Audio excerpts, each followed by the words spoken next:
menggunakan kitab Ahyatu Bisunnatin Nabawiyah, hidup dalam sunnah baginda Rasul sallallahu alaihi wasallam, meneladani qudwah paling sempurna. Dan pada hari ini kita akan tengok, Allahumma salli ala sayyidina Muhammad, cara duduk baginda Rasul sallallahu alaihi wasallam.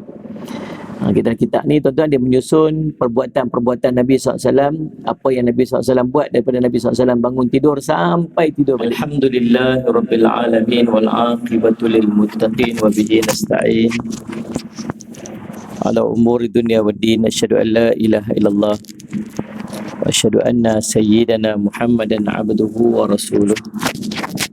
Allahumma salli wa sallim ala habibil karim Sayyidina Mustafa sallallahu alaihi wasallam wa ala alihi wa ashabihi wa man tabi'ahum bi ihsanin ila yaumiddin.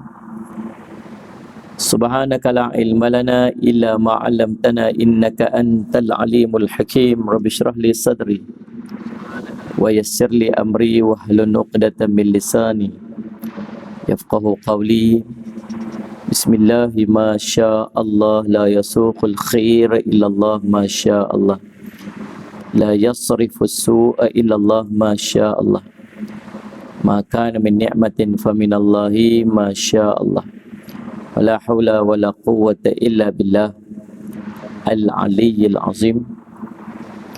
Bismillahilladzi la yadurru ma'asmihi syai'un fil ardi wa la fis sama' wa huwas sami'ul alim. Bismillahilladzi la yadurru ma'asmihi syai'un fil ardi wala fis sama' wa huwas sami'ul alim. Bismillahilladzi la yadurru ma'asmihi syai'un fil ardi wala fis sama' wa huwas sami'ul alim. Na'udzu bikalimatillahi tammati min syarri ma khalaq. Na'udzu bikalimatillahi tammati min syarri ma khalaq. Na'udzu bikalimatillahi tammati min syarri ma khalaq. Allahumma inna na'udzubika minal baras wal junun wal judam wa min sayyi'il asqam. Allahumma inna na'udzubika minal baras wal junun wal judam wa min sayyi'il asqam. Allahumma inna na'udzubika minal baras wal junun wal judam wa min sayyi'il asqam. Wa sallallahu ala sayyidina Muhammadin wa ala alihi wa sahbihi wa baraka wa sallam. Alhamdulillahi rabbil alamin. Alhamdulillah, pertamanya kita panjat puji dan syukur pada Allah Subhanahu Wa Taala dengan limpah kurnia inayah dan taufik di sisi Allah Subhanahu Wa Taala, kita dapat sama-sama pada pagi ini insya-Allah. Hari ini 9 Muharram. Hari ini 9 Muharram, daripada hari ini hari dia panggil hari Tasu'a. Esok 10 Muharram. Esok dia panggil hari Ashura. Jadi ada amalan-amalan tertentu yang disunatkan kepada kita untuk kita buat pada hari ini dan pada hari esok. Kalau esok hari Ashura, Nabi SAW pernah menyebutkan, Allahumma salli ala sayyidina Muhammad, siyamu yaumi Ashura inni ahtasibu 'alallahi yukaffiru sanah allati qablahu. Hadis Allahumma salli ala sayyidina Muhammad yang bermaksud, hadis riwayat Ibnu Majah yang bermaksud berpuasa pada hari Ashura. Kata Nabi SAW, Allahumma salli ala sayyidina Muhammad, berpuasa pada hari Ashura, sesungguhnya aku mengharapkan kepada Allah supaya dia dapat menghapuskan dosa-dosa setahun sebelumnya.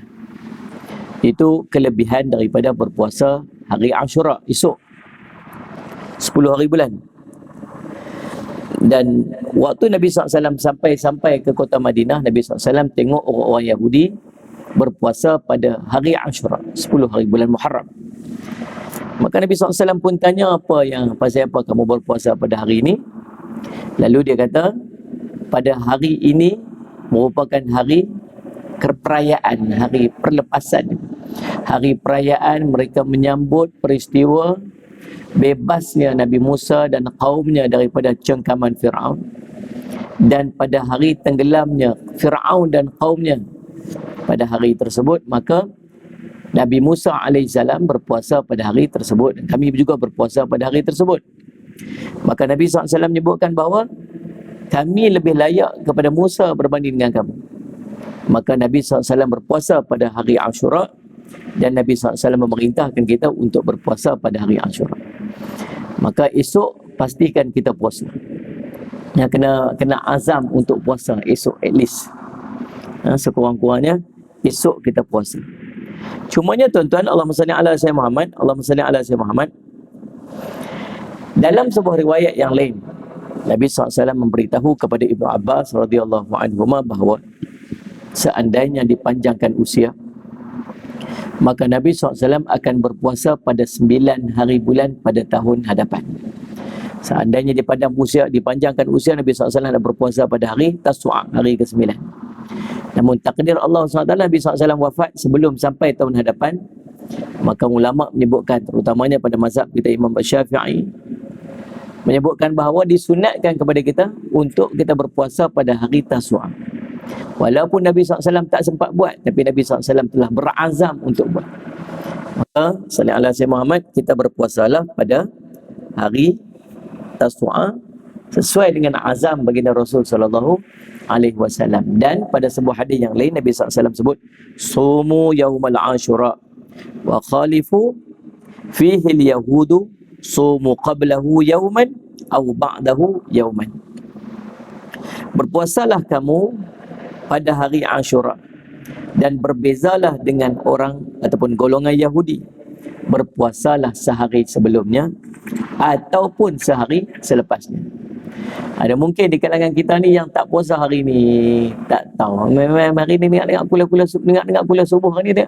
Lah hari ni hari 9 rupanya. Baru aja makan roti canai tak sat sebelum subuh. Kamai lagi. Elok masuk azan tu dia dah makan dah. Subhanallah. Tuan-tuan yang tak makan lagi yang boleh sambung tu ini walaupun tak niat semalam. Boleh saja kita niat walaupun dah masuk waktu subuh, sebab puasa sunat okey. Kalau puasa wajib tak boleh. Puasa nazar ke, puasa qada ke tak boleh. Tapi kalau puasa sunat boleh. Asalkan tak makan apa-apa lagi, niat saja untuk berpuasa. Terus saja. Sebagaimana dilakukan oleh Nabi SAW bila Nabi SAW balik saja ke rumah dia, tengok-tengok, dan Nabi SAW tanya dekat Sayyidina Aisyah radhiyallahu anha, ada apa nak makan hari ni? Sayyidina Aisyah kata, tak ada apa ya Rasulullah nak makan. Dia kata, maka aku berpuasa sahajalah hari ni. Nabi SAW niat puasa saja pada pagi tersebut walaupun dah masuk waktu subuh. Dengan syarat tak makan apa lagi. Ini dah 3 pinggan dah dia makan. Dia balik rumah dia lapak tanya isteri dia, ada apa tak nak makan pagi ni, pukul 11 ni lapak ni. Isteri dia kata, apa tak ada apa, tak apalah abang puasa je lah hari ni. Padahal dah 3 pinggan nasi lemak tak saat dia makan, tak boleh dah. Maka subhanallah tuan-tuan, sallallahu alaihi Muhammad, boleh saja untuk kita niat terus berpuasa. Ataupun kalau tuan-tuan tak puasa hari ni, pastikan esok kita puasa hari Ashura, dan lusa kita puasa sehari lagi. Sebab Nabi SAW suruh apa? Suruh bezakan kamu, Allahumma salli ala sayyidina Muhammad, di antara orang kamu dan orang Allahumma salli ala sayyidina Muhammad Yahudi, dengan kamu berpuasa sehari sebelum dan sehari selepasnya. Allahumma salli ala sayyidina Muhammad. Maka tuan-tuan yang dirahmati sekalian, Allahumma salli ala Muhammad, gitu kita mudah-mudahan Allah bagi kepada kita kekuatan untuk kita berpuasa tak hari ni, esok. Hari ni kalau boleh buat, kalau sempat buat hari ni. Tapi esok nak make sure kita buat. Kalau tuan-tuan boleh buat hari ni dengan esok, itu yang terbaik. Kalau tuan-tuan boleh buat hari ni, esok lusa sekali buat, silakan kalau tuan-tuan punya kemampuan. Tapi kalau rasa macam tak mampu, buat esok saja pun tak apa dah. Asalkan jangan tak buat langsung. Tapi rasa macam tak mau buat langsung pun tak apa, tak ada masalah apa.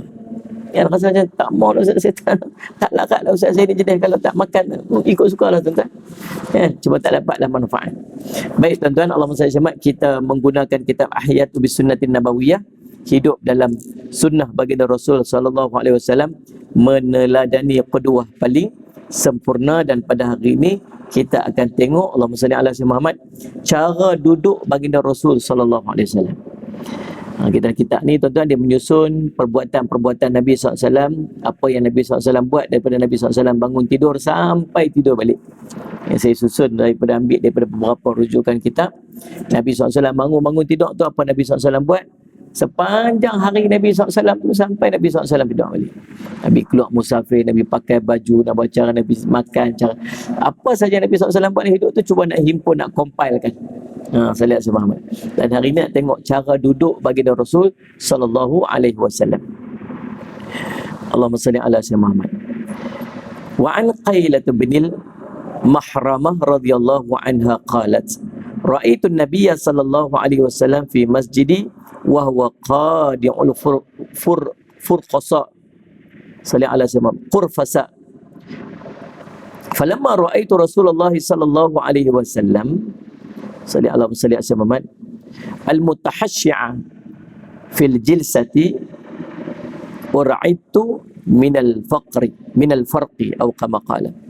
Daripada Qailah binti Makhramah radhiyallahu anha, dia berkata, ra'aitu Nabi sallallahu alaihi wasallam, aku melihat baginda Rasul sallallahu alaihi wasallam fil masjid, dalam masjid, wa huwa qa'idul qurfusa. Nabi SAW sedang duduk secara qurfusa. Falamma ra'aitu Rasulullah sallallahu alaihi wasallam, maka subhanallah, apabila aku melihat Rasulullah SAW, Allahumma salli ala sayyidina Muhammad, Allahumma salli ala sayyidina Muhammad, al-mutakhashshi'a fi jilsati, ada duduk dalam keadaan begitu khusyuk dalam duduknya, maka dia kata, Allahumma salli ala sayyidina Muhammad, ur'idtu minal farqi, maka timbullah dalam hatiku perasaan gemetar melihat keadaan baginda tersebut. Maka tuan-tuan, kata Qailah binti Makhramah, dia masuk masjid, dia tengok Nabi SAW duduk dalam keadaan qurfusa. Qurfusa kata. Lalu dia tengok dalam keadaan Nabi SAW duduk dalam keadaan macam tu, timbul rasa gemetar dalam hatinya bila tengok Nabi SAW duduk begitu khusyuk dalam masjid dalam keadaan yang macam tu. Nabi SAW cara salah satu duduk, dia panggil duduk qurfusa. Macam mana duduk qurfusa ni tuan-tuan? Duduk qurfusa ini ialah cara duduk dengan meletakkan dua punggungnya di atas lantai, dua paha dirapatkan ke perut, dan dua tangan memeluk dua betis. Duduk, angkat Allahumma salli ala sayyidina Muhammad. Macam mana nak tunjuk kat tuan-tuan ni? Duduk, angkat paha rapat ke perut ni. Betul macam tu. Betul. Kemudian Allahumma salli ala sayyidina Muhammad, duduk macam tu. Kemudian tangan dipautkan di betis. Tangan dipautkan di betis macam tu.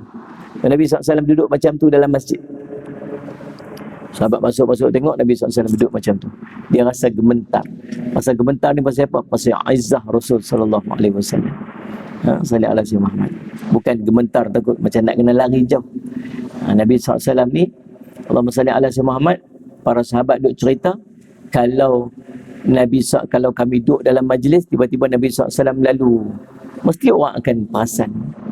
Kalau dia main duduk depan, kita duduk depan Nabi SAW, pasti jatuh cinta dekat Nabi SAW. Tuan-tuan, itu cara duduk yang pertama, dia panggil qurfusa. Kemudian duduk ihtiba. An Abi Sa'id Al-Khudri radhiyallahu anhu anna Rasulullah sallallahu alaihi wasallam kana idza jalasa fil masjid ihtaba sallallahu alaihi wasallam Muhammad biyadihi. Daripada Abu Khudr Muhammad, daripada Abu Sa'id Al-Khudri radhiyallahu anhu sallallahu alaihi wasallam Muhammad, dia berkata, Rasulullah SAW apabila duduk di dalam masjid, baginda akan duduk ihtaba, yakni dengan duduk merangkul lutut dengan dua tangan baginda. Ihtaba, macam sebut tadilah, duduk dalam posisi dua angkat sampai ke lutut dengan dua tangan merangkul lutut, dia panggil ihtaba. Tu hadis riwayat Abu Daud, iaitu duduk dengan lutut diangkat, dua punggung diletakkan di atas lantai, paha dirapatkan ke perut, dan dua tangan merangkul dua betis. Dia menyamai duduk qurfusa tadi. Itu satu lagi nama duduk. Cara duduk yang lain yang Nabi SAW pernah duduk, dia panggil mutarabbi', iaitu bersila. Muhtabi, iaitu duduk seperti duduk qurfusa. Cara duduk yang paling kerap dilakukan oleh Nabi SAW dalam masjid, macam yang kita baca tadi lah. Kemudian muq'i, yang ketiga, iaitu duduk dengan meletakkan dua pangkal paha, yakni punggung, di atas dua tumit, iaitu dua kaki dipacak atau ditegakkan di atas jari-jarinya dan kedua-dua lutut diletakkan di atas tanah. Itu salah satu cara duduk Nabi. Muq'i, iqa', letak dua lutut, letak dua kaki macam tu, kemudian pacak dua kaki macam tu, kemudian duduk di atas tumit. Tahu kan? Duduk macam duduk macam mana nak tunjuk tak? Dua paha berlunjuk ke depan macam tu, pacak dua kaki macam tu, duduk di atas tumit. Itu dia panggil iqa' ataupun muq'i. Itu salah satu cara duduk Nabi SAW.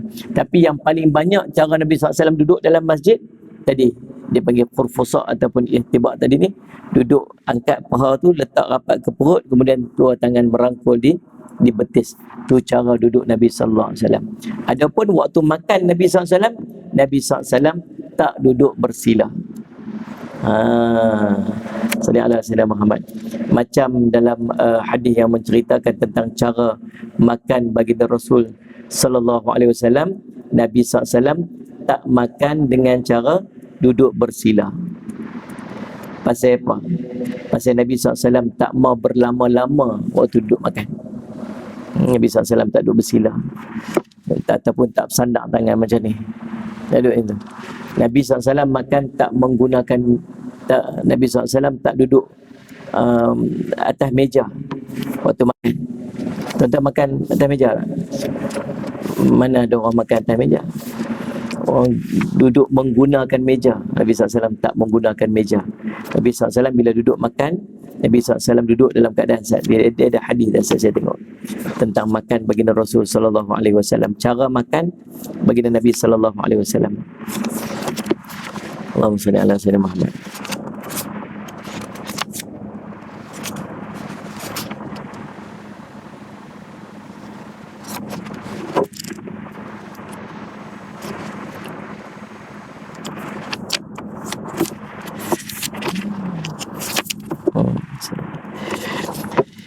An Abi Juhaifah radhiyallahu anhu qala Rasulullah sallallahu alaihi wasallam amma ana fala akulu muttaki'an. Diriwayatkan daripada Abu Juhaifah radhiyallahu anhu, Nabi sallallahu alaihi wasallam bersabda, adapun aku maka aku tidak akan makan dengan duduk ittiqa', iaitu duduk bersila ataupun bersandar. Tiga tafsiran ulama tentang duduk ittiqa' ketika makan. Yang pertama, duduk dengan punggung tetap dan selesa di atas lantai, lapik atau alas seperti duduk bersila atau sebagainya, iaitu duduk cara orang yang ingin makan dengan banyak. Ini Nabi SAW makan, dia tak duduk cara macam tu, macam bersila. Pasal apa? Pasal duduk bersila ni kira nak makan banyak, selesa, duduk dalam keadaan selesa. Yang kedua, duduk dengan bersandar dan berehat di atas rusuk kanan dan kiri. Duduk dengan bersandar atau berehat di atas rusuk kanan atau kiri. Pasien orang Arab bila duduk, dia ada satu kerusi yang jenis duduk kat bawah tu, dia ada satu bantai, kemudian dia rest rusuk dia kat bantai tersebut. Tu cara makan. Nabi SAW tak duduk cara macam tu. Yang ketiga, sallallahu alaihi wasallam Muhammad, duduk dengan bersandar di atas satu tangan dan makan dengan satu yang lain. Letak pacak tangan dia tu macam tu, dia sandar dekat tangan dia ni, kemudian dia makan macam tu. Pun Nabi SAW tak duduk macam tu. Ini Nabi SAW duduk macam mana? Tuan-tuan sekalian. Kemudian Nabi SAW tidak makan di meja. An Yunus bin Qatadah an Anas bin Malik radhiyallahu anhu qala ma akala an-nabiy sallallahu alaihi wasallam ala khiwanin wala ala sukur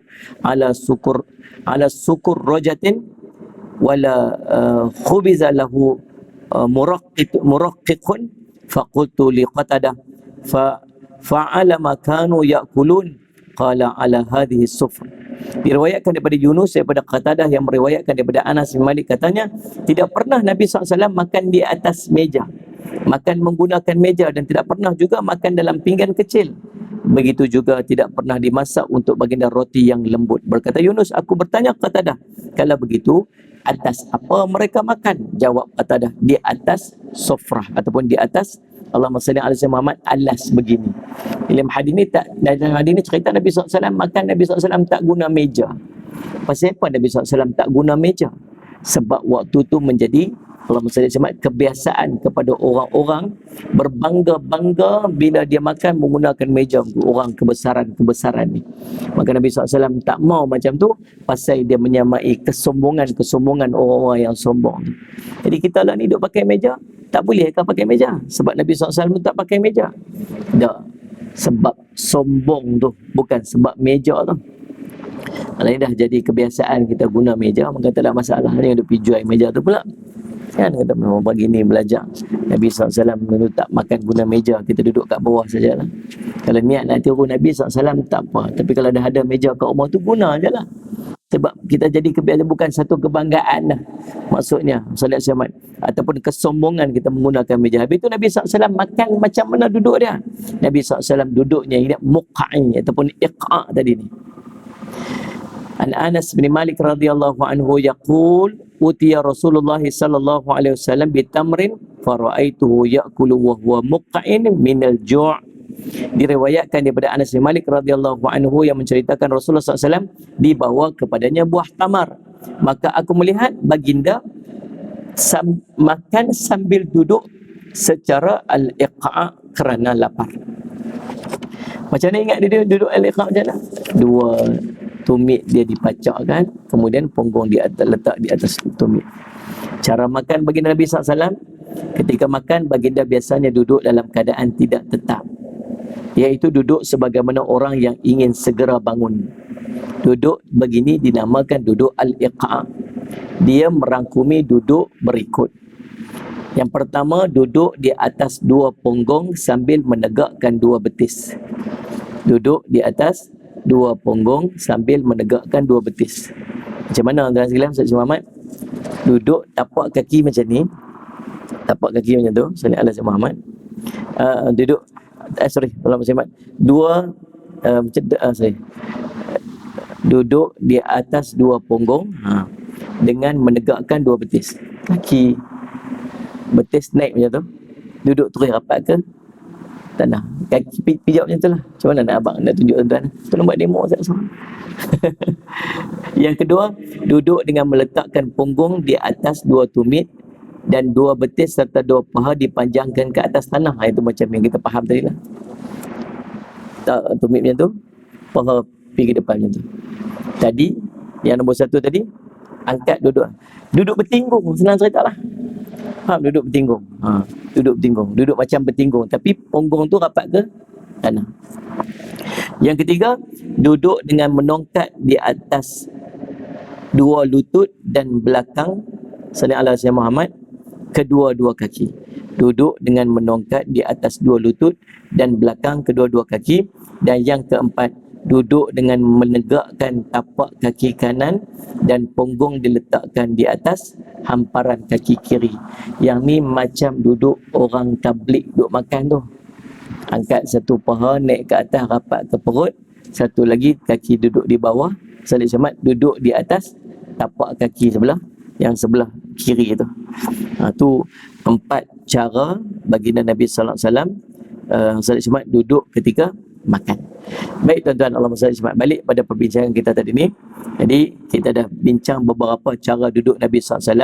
Allahumma salli ala Muhammad ihtiba, kemudian Allahumma salli Muhammad khurfusa, kemudian muq'i, beberapa cara duduk Nabi SAW. Ceritanya tuan-tuan duduklah macam mana yang tuan-tuan rasa selesa bila tuan-tuan nak makan ataupun tuan-tuan nak buat apa saja. Baik, yang berikutnya kita bincang tentang qailullah.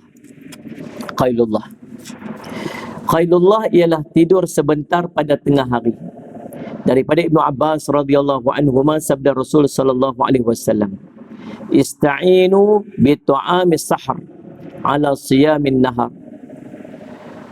wabil qailulati ala qiyamil lail. Carilah kekuatan melalui sahur. Allahumma salli alaihi kata Nabi sallallahu alaihi wasallam, carilah kekuatan melalui sahur dengan untuk berpuasa pada esok harinya. Carilah kekuatan untuk dengan bersahur untuk berpuasa keesokan harinya, dan melalui qailullah untuk mendirikan ibadah malam. Hadis riwayat Ibnu Majah. Memakan sahur itu boleh memberi kekuatan untuk berpuasa pada siang hari. Dan qailullah, yakni tidur sekejap pada siang hari, yakni sebelum zuhur, boleh memberi kekuatan untuk berqiyamul lail. Ini tuan-tuan, tidur sekejap sebelum daripada masuk waktu zuhur dipanggil qailullah. Waktu qailullah, yakni tidur siang itu adalah selama beberapa minit sebelum masuk waktu zuhur atau selepas makan tengah hari, dengan kadar masanya antara 10 hingga 30 minit sahaja. Waktu paling afdal ialah sekitar dalam tempoh setengah jam sebelum masuk waktu zuhur. Tuan-tuan, tak kerja boleh lah. Kalau time kerja tak boleh lah nak tidur waktu ni. Khairullah sekejap. Cari waktu untuk tidur sekejap. Waktu mana? Sebelum masuk waktu zuhur atau selepas makan tengah hari. Kadar dia berapa? 10 hingga 30 minit je. Jangan lama-lama sangat. Masalah juga kita ni. Kalau tak kepala tuan-tuan, setengah jam sebelum masuk waktu zuhur, sedang lagi 5 minit dah masuk asar. Tambah dengan pasang aircon tu, tarik apa semua, tirai tutup gelap apa semua, tuan-tuan tidak tu pakai dekat lagi ke asar pun bangun lah. Dia ambil 10 sampai 30 minit je waktu tu, tuan-tuan. Maka antara kelebihan dia, tuan-tuan, ialah dia akan mempermudahkan dan memberikan kekuatan kepada kita untuk bangun bertahajud pada keesokan harinya. Oh, subhanallah, tuan-tuan. Allahumma salli ala Muhammad. Imam Muslim menyatakan bahawa yang dimaksudkan dengan qailullah itu ialah tidur di pertengahan hari. Boleh jadikan amalan. Kami kalau di sekolah kami tu, pelajar-pelajar kita tu memang waktu tidur. Tengah hari ni waktu tidur. Waktu yang jangan pi duk kacau rumah orang waktu tu. Waktu Nabi SAW, pada hari Nabi SAW nak keluar hijrah, kata Sayyidina Aisyah radhiyallahu anha, sallallahu alaihi wasallam Muhammad, dalam kitab Saifur Rahman Al-Mubarak Furi, sallallahu alaihi wasallam Muhammad, cerita tentang hijrah Nabi SAW. Nabi SAW pi ke rumah Sayyidina Abu Bakar radhiyallahu anhu waktu tengah hari, yang kata Sayyidina Aisyah radhiyallahu anha, waktu ni orang tak mai ke rumah orang. Orang tak akan pi ke rumah orang lain pada waktu tengah hari itu. Waktu dia panggil waktu qailullah, waktu rehat. Bila Nabi SAW sampai tengah hari itu, kata Sayyidina Abu Bakar radhiyallahu anhu, dia kata, oh subhanallah, perintah Allah dah sampai kepada baginda Rasul sallallahu alaihi wasallam. Duk tunggu lama dah, para sahabat Nabi SAW semua dah keluar pergi dah. Yang tinggal tu hanya keluarga Nabi SAW, keluarga Sayyidina Abu Bakar, dan beberapa orang daripada sahabat yang tertahan, yang tak boleh nak keluar sebab kena tangkap dan sebagainya.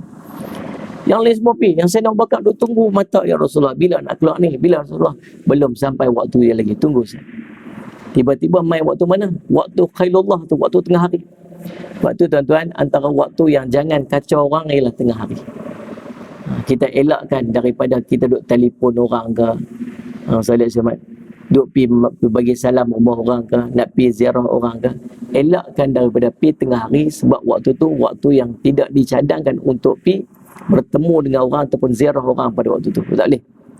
Waktu tu dia panggil waktu istirahat. Salih Allah Syahmat. Kita ni tak pi rumah orang, kita call lah, kita message lah. Dan sebab tu kadang-kadang tuan-tuan ada nombor-nombor telefon ustaz, tuan-tuan jangan duk pi share ke orang. Kalau tuan-tuan nak share itu, ada satu dia tulis senarai panjang tu untuk reference tuan-tuan, untuk simpanan tuan-tuan. Kalau apa-apa keperluan, dia letak so panjang-panjang tu nombor-nombor telefon ustaz. Betul, ada seorang ustaz tu, dia komen, dia kata apa, saya tak redha nombor saya ni diedak macam ni tanpa izin daripada saya. Betul, tuan-tuan? Kalau tuan-tuan ada nombor telefon siapa-siapa, nombor telefon orang, siapa-siapa sekalipun, kalau tuan-tuan, Allahumma salli ala Sayyidina Muhammad, tuan-tuan, ada orang minta, tuan-tuan minta izin dia dulu, boleh tak saya nak bagi nombor telefon? Tak, ada nombor telefon Ustaz ni. Dia kata, ada, boleh tak aku nak minta nombor telefon dia? Boleh, tapi saya bagi aku minta izin dia dulu. Pasal itu hak dia. Itu hak dia. Boleh saja dia bagi kat kita, tapi dia tak bagi kat orang lain mungkin. Itu privacy dia, hak dia. Tuan-tuan kena tanya dulu, boleh tak saya nak bagi? Dia kata, tak apa, tolong, boleh bagi. Boleh bagi, baru tuan-tuan boleh bagi. Ada seorang tu tuan-tuan, dia tak kira waktu mana dia call, tak kira waktu mana. Lagi tak angkat lagi tu dia call. Lepas tu kita angkat, ada apa ni, macam emergency semua. Tak, Ustaz, saya nak tanya ni, kat kaki saya ni, dia kena satu benda ni, padahal saya nak ambil wuduk ni, saya nak buat macam mana? Pukul berapa pagi? Pukul 2 pagi kadang dia telefon. Dah sekalian, betul-betul dia bayang tak? Subhanallah, sebab kadang-kadang ada orang dia tak reti adab, dia tak tahu adab. Tuan-tuan, sallallahu alaihi Muhammad. Kita ni bila kita mengaji, kita tahu ada waktu kita boleh call orang, ada waktu. Saya kalau tuan-tuan nak call ustaz-ustaz, saya nak call untuk guru saya takkan call direct. Saya akan message dulu, saya tanya, Ustaz, saya nak call, Ustaz boleh tak? Kadang-kadang bukan Allah SWT ni tak berjawab. Tuan-tuan, saya saja pun ada berapa ribu mesej yang saya tahu, beribu mesej saya yang tak berbaca pernah mencecah 10,000 mesej WhatsApp yang tak berbaca. Kalau tuan-tuan mesej satu, kemudian lagi saya tertengok ke ataupun dia sekejap dia akan lepas ke bawah dah. Nak ambil masa nak tengok scroll satu-satu kadang tak ada. Sebab tu jangan duk kecil hati kadang-kadang. Saya tak jawab telefon. Bukan saja kadang-kadang tak mau nak reply message, tapi memang kadang-kadang miss out semua kan. Kalau ada orang mesej ke orang, kadang-kadang kita nak jawab jugalah, nak reply jugalah tuan-tuan. Tapi sebenarnya kadang-kadang dia miss out macam itulah. Baik, Allah SWT, waktu qailullah, waktu yang tidak dianjurkan kepada kita untuk pergi ziarah orang. Waktu orang istirahat, dan kita cubalah untuk istirahat pada waktu ni, ambil nap sikit je, 10 minit, Allahumma salli ala Muhammad, paling lama pun 30 minit, ambil dan jadikan dia kebiasaan untuk tiru baginda Rasulullah SAW.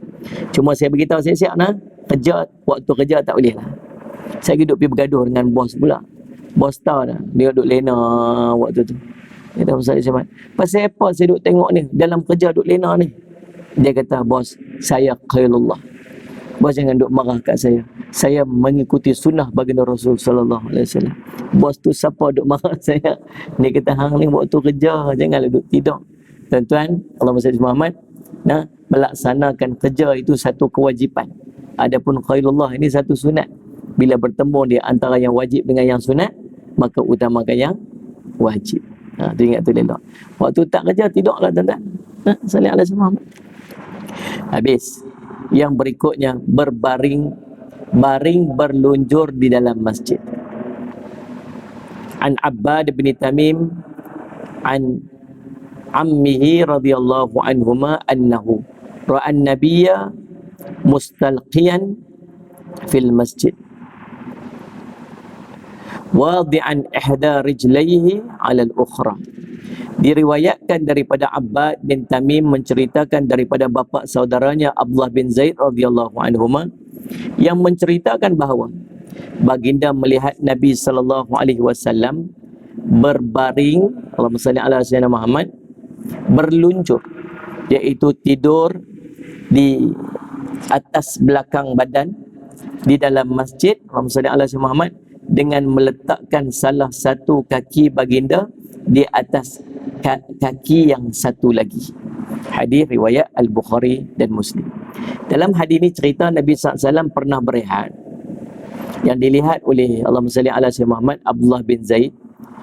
Abdullah bin Zaid masuk masjid, dia tengok Nabi SAW sedang berehat dalam masjid dalam keadaan Nabi baring. Kemudian Allahumma salli ala sayyidina Muhammad, dalam hadis ini cerita Nabi SAW letak kaki dia di atas satu kaki yang lain, macam berselang kaki macam tu. Cara baring dalam masjid yang pernah dilakukan oleh Nabi SAW. Nak cerita, boleh tak nak berbaring dalam masjid? Boleh. Tapi tolong jaga adab-adab waktu duduk dalam masjid. Jangan baring ikut suka saja. Ni dia baringnya dekat mana? Dekat tempat tu imam. Sallallahu alaihi wasallam. Dah lah baring dekat tempat tu imam. Waktu tu lepas azan. Orang nak semayang, dia duduk baring kat situ. Kemudian bila orang kejut bangun, dia buat tak sebagainya. Kemudian pula tuan-tuan, apa dia buat kadang-kadang tu? Dia ambil kain sejadah tu, dia gulung kain sejadah, dia buat bantai. Kemudian dia tidur. Bila dia tidur, air liuk basi dia keluar. Kemudian kena pula dengan sejadah-sejadah tu semua. Ambil sejadah, buat kain selimut lagi. Macam-macam tuan-tuan. Boleh tak jadikan masjid ni tempat istirahat? Boleh. Tapi jaga adab-adab ketika kita sedang berada dalam masjid. Masjid ni tuan-tuan, dia bila Nabi SAW sampai ke Madinah, apa yang Nabi SAW buat? Mula-mula sekali Nabi SAW buat ialah Nabi SAW bangunkan masjid. Masjid ni center of community, tuan-tuan. Masjid ni tempat orang-orang berjumpa di antara satu sama yang lain. Masjid ni tempat, Allahumma salli ala sayyidina Muhammad, tempat community. Masjid ni tempat, Allahumma salli ala sayyidina Muhammad, berurusan di antara masyarakat. Masjid Nabi SAW jadi tempat perbincangan, tempat mesyuarat, tempat berimpun siap nak pergi perang, tempat Allah SWT berlakunya perbicaraan satu-satu kes-kes yang perlu dibicarakan. Macam-macam fungsi masjid ni sebenarnya yang bukan terhenti setakat kita pergi semayang saja. Tuan-tuan, dalam dunia ni ada 5 tempat dalam dunia ni yang Allah SWT dia panggil orang-orang yang panjang umur, sampai 100 tahun umur mereka. Tuan-tuan cari tempat, 5 tempat dalam dunia yang orang dia umur panjang-panjang. Dia ada satu gelaran yang saintis bagi kat mereka ni, saya tak ingat nama gelaran dia apa. Umur dalam komuniti tu average orang umur 100 tahun lebih. Nah, 5 tempat dalam dunia ni. Maka dia pun buat kajian apa yang mereka amal ni sampai mereka umur panjang-panjang ni. Kita pun teringin nak umur panjang-panjang macam tu. Lah ni tuan-tuan, banyak mati mengejut, kita pun nak risau. Tengok dalam Facebook tu, tiap-tiap hari ada je innalillahi wa inna meninggal, orang meninggal. Mati tiba-tiba aja mati. Allahumma salli ala sayyidina Muhammad. Jadi subhanallah sahabat, kita pun teringin nak umur panjang macam tu. Apa yang depa amal. Nombor 1 tuan-tuan, Allahumma salli ala sayyidina Muhammad, depa jaga pemakanan depa makannya organik lah, kurangnya kimia dalam makanan dan sebagainya lah. Yang kedua, depa ada grup depa. Seorang tu dia akan berkawan dengan 4-5 orang ni grup dia, dan depa akan berkomunikasi. Allahumma salli ala sayyidina Muhammad, depa akan komunikasi setiap hari mereka akan komunikasi. Tanya abang telefon, macam ni hari ni okey tak? Okey. Komunikasi setiap hari. Dan setiap seminggu sekali mereka akan pergi berimpun untuk buat macam gathering. Setiap seminggu sekali. Yang ketiga, Yang ketiga ni tuan-tuan, tahu apa? Setiap daripada mereka, tak kira apa pun usia mereka ada satu vision yang hebat yang mereka nak buat. Mereka ada satu mission yang mereka nak buat. Semalam saya ada meeting dengan sekolah menengah tinggi perempuan Melaka, sekolah ST, sekolah tinggi perempuan Melaka. Jumpa cikgu tu, jumpa pengetua dia, lagi nak pencen dah 60, tapi nampak kata, cikgu nampak steady lagi tau, nak pencen. Dia kata, Ustaz, nak bagi kita ni sentiasa dalam keadaan steady ni ialah kita kena banyak kerja, kena banyak mission, kena ada banyak misi yang kita nak buat. Maka tubuh kita ni akan sentiasa cergas. Betul ya tuan-tuan, yang usia 100 tahun lebih-lebih, depa walau tua tu, depa ada benda yang besar yang depa nak buat, depa azam depa nak buat satu benda yang besar. Seorang doktor yang brief kami tentang orang-orang ni, dia kata apa? Bila tubuh kita ni ada benda yang kita nak buat, maka dia jadi macam mana? Tubuh kita akan ready, persiapkan diri dia untuk buat kerja-kerja tu. Maka sel-sel otak kita akan bergerak, tubuh-tubuh muscle badan kita apa semua, urat-urat pun semuanya jadi aktif, nak bersiap untuk kita nak buat kerja tu, dan tubuh badan kita akan jadi sihat. Tuan-tuan tahu tak apa duk jadi dengan kita? Kita bila kita nak pencen, kita akan sebut apa? Kita kata tak mau buat kerja dah. Tak mau buat kerja dah. Lepas pencen buat apa? Tak mau buat apa, Ustaz. Lepas nak pencen buat apa? Tak mau apa, Ustaz, nak duduk rehat. Bila dia sebut je dia tak mau buat apa, maka tubuh dia dah hilang function. Aku dah tak ada apa nak buat dah. Bila tak ada apa-apa dah, dia nak rest in peace lah tuan-tuan. RIP, nak rest in peace. Tubuh kita ni dijadikan untuk bekerja, otak kita jadikan untuk berfikir. Kita ni nak kena sentiasa nak kena buat kerja. Sebab tu tuan-tuan tengok, yang biasanya jadi EJK masjid ni adalah orang-orang yang pencen. Orang-orang yang dah tak ada nak kerja apa-apa, kemudian tak ada ustaz, tak ada apa-apa, nak ulang alik pergi masjid. Endaknya bila dia rajin pergi masjid, bila mesyuarat agung, orang-orang yang rajin pergi masjid ialah yang dilantik menjadi AJK. Tapi dalam otak dia, dia tak mau buat kerja dah. Tapi dia orang lantik dia jadi AJK, akhirnya dia buatlah kerja. Dia jadi apa? Dia jadi AJK. Tapi dalam AJK pun dia tak mau buat kerja. Padahal tuan-tuan boleh bayang tak? Di kalangan AJK tu ada yang accountant. Di kalangan AJK tu ada yang pegawai tinggi kerajaan. Ada yang orang pengalaman dalam bidang bahagian tanah. Ada orang yang berpengalaman dalam bidang, macam-macam bidang yang dia dulu waktu dia bekerja, kemudian dia pencet. Tuan-tuan boleh bayang tak kalau dia memanfaatkan pengalaman yang mereka ada tu untuk masjid? Setiap kepakaran-kepakaran ni dia deliver balik masjid, maka masjid akan jadi satu tempat yang sangat super, sangat hebat. Pasal semua kepakaran tu ada kat masjid. Tapi tahu dia kata apa? Saya tak mau buat kerja apa dah Ustaz.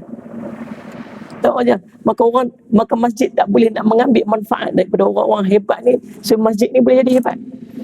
Tapi yang tinggal sama ni, geng-geng yang tak erti ni. Alhamdulillah. Yang paling best bila main mesyuarat agung, geng-geng ni lari awal. Kata, Ustaz ni tak mau pergi mesyuarat agung. Pasal apa? Sagi nama naik jadi AJK. Lepas tu, tak main. Lepas tu bila orang buat tak kenal sikit, komplain. Masih berkomplain. Saya ni pengalaman lama dah dalam ni. Dulu saya duduk kerja ni bidang ni. Lepas tu, ni duk buat kerja duk pengurusan macam ni mana? Betul ni masjid ni tak kenal buat lagu ni apa semua. Dulu waktu mesyuarat agung awak hang tak main. Kalau hang main orang boleh lantik hang tu uruskan dan buat sesuai macam mana pengalaman hang. Tak mau lah Ustaz, saya dah tak mau lah, saya nak duduk rehat. Tengok dia yang pilih untuk tak contribute pada masjid.